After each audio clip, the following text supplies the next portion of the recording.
After a brilliant opening weekend, we were treated to another serving of world-class Sevens rugby in Cape Town. 2 weeks into the season, let's take a look at the major headlines from the Cape Town Sevens. Argentina continue their excellent start. After years in the Sevens wilderness, the 2023-24 season looks like Argentina's best chance at winning their first Sevens title in the history of the competition. In Dubai, they completed 2 comebacks on their way to the final, losing in an incredibly close game to South Africa. Runners-up last year, Argentina looked to improve on that position. Well, they have certainly started off in winning fashion, backing up that second place last week with an impressive win. Argentina's weekend did not start off brilliantly as they fell to Fiji in the group stage. But that did not stop them reaching the quarterfinals. They easily dispatched Canada in the quarterfinals before facing an Irish team that were flying in Cape Town. They confidently beat Ireland, with the scoreline looking a lot closer than the game was, thanks to 2 late scores from the Irish. In the final, Argentina showed just how good they can be in attack when they are firing. Los Pumas Sevens got off to a racing start with 4 tries before Australia could even get on the board.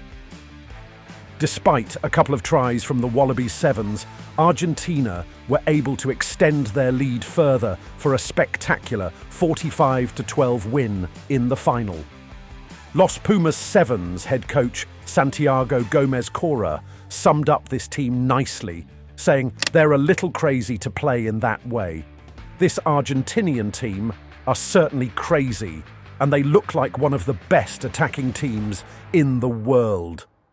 This puts Argentina 8 points ahead of the competition after another incredibly impressive tournament.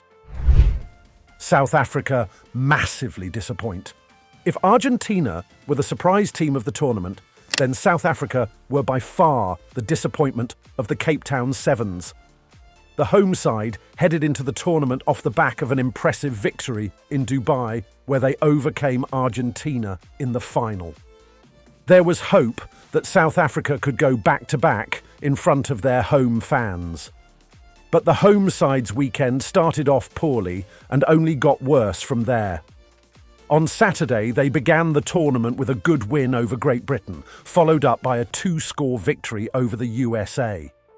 The Springboks required a couple of late tries to get past the US, but there was no comeback in their final game of the group stage. In a high-intensity encounter, South Africa were disappointed by Ireland in a 14-12 loss. Having dominated in Dubai so well, it was a massive disappointment.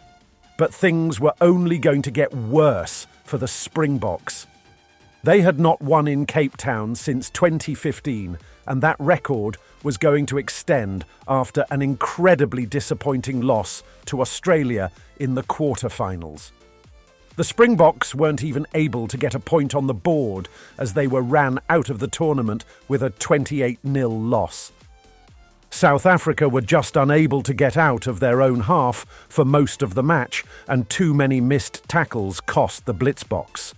It was a similar story in the 5th-placed playoff, with New Zealand scoring 2 quick tries just before half-time, and South Africa completely losing their focus in the second half.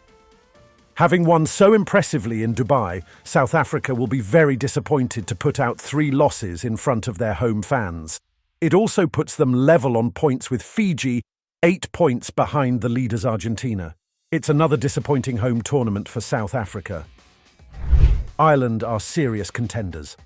Despite not finishing in the top 3, Ireland still impressed a lot of people in Cape Town.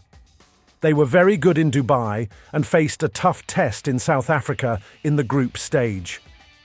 After an impressive win over the United States, Ireland looked a little bit shaky against Great Britain. But they faced an incredibly tough test against South Africa in the final game, where they knew the entire crowd was against them. With a great atmosphere surrounding them, Ireland were able to block out the noise and defeat last week's winners 14-12. It didn't exactly give Ireland the easy quarter-final matchup they were hoping for, as they had to face reigning Sevens series champions New Zealand. It was Terry Kennedy who once again led his team to an impressive victory, beating the reigning champions 36-21, thanks in part to Kennedy's first half hat-trick. Ireland pushed Argentina incredibly close in the semi-finals, and they would be disappointed to have only finished fourth after a very late loss to Fiji in the bronze final. But this Irish team are serious title contenders. They have shown they can beat the best teams in the world and could be a real problem this season. France's 22-23 season might have been a fluke.